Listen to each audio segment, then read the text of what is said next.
Hi there, it's Elaine Gardner, the founder of Design Your Healthy Life. And today I want to talk to you about food. You're probably aware that I had significant health struggles for a long period, more than 2 decades of my life.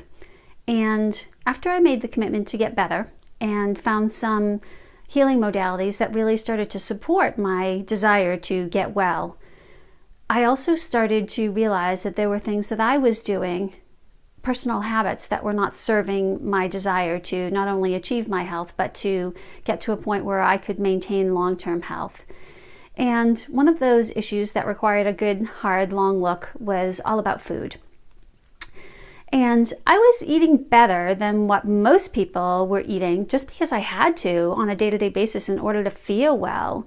But there were still things that I was putting in my mouth that I wasn't really sure what they were. Things like trans fats or processed sugars or ingredients on maybe a box of crackers that I didn't fully understand. So I started to really take a good, hard, long look at those things and really made some significant changes about the food that I was eating, the food that I was buying, and the food that I was bringing into my home and feeding my family. And it made a huge difference for me, and it's one of the best things I've ever done for myself. And over the years, I've gotten very educated about food, and I'm really committed to very high quality products. And sometimes I've been kind of poked fun at for being so choosy about food. And one person once said to me over the years that, well, I was the only one that thought that food was poison. And I have some really interesting thoughts about that now, and certainly everyone's entitled to their opinions, and I'm still really committed to eating really well, and understand that that was coming from a place of lack of education about what's in the food supply, and that I actually knew what I was talking about and making good choices for myself. But the thought that I had recently was, just because you can eat something because it's edible doesn't mean that you should eat something, and that this has been true throughout time for human beings.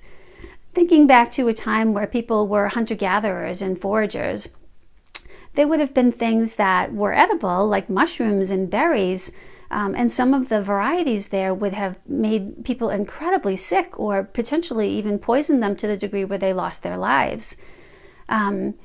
So it was a trial and error type of thing, even while they were, foraging and hunter-gathering things in the natural world. And the benefit of that time period was that people were living in tribes or communities, and so that information would have been passed on. So the next group to go out and gather food would have avoided those poisonous mushrooms and those berries that were going to make you tragically sick, and other things that were passed on as well. And we don't have those communication networks anymore to pass that information along. And we're also bombarded by advertising and marketing all the time, telling us that, this latest and greatest thing about discoveries, that this is the best superfood available, and this, that, and the other thing. And while some of that information is correct, a lot of it is driven by corporate profits and not with the health of the public in mind.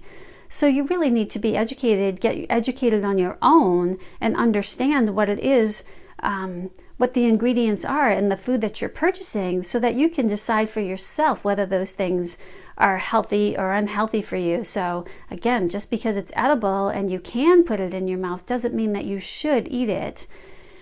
So I hope that thought serves you well and encourages you to be more careful when you're out and about at the grocery stores, at the farmers markets, wherever you're purchasing food, and ask a lot of questions from, if you're buying local and you have that transparency to be able to ask the food producers, or to read packages when you're at the grocery store and to understand exactly what it is that you're buying and putting into your body, and whether or not that's going to support your body's ability to be healthy, not only today but on a long-term basis, so that you can have the health and the vitality that you need in order to live a full and vibrant and enjoyable life. I hope that serves you well.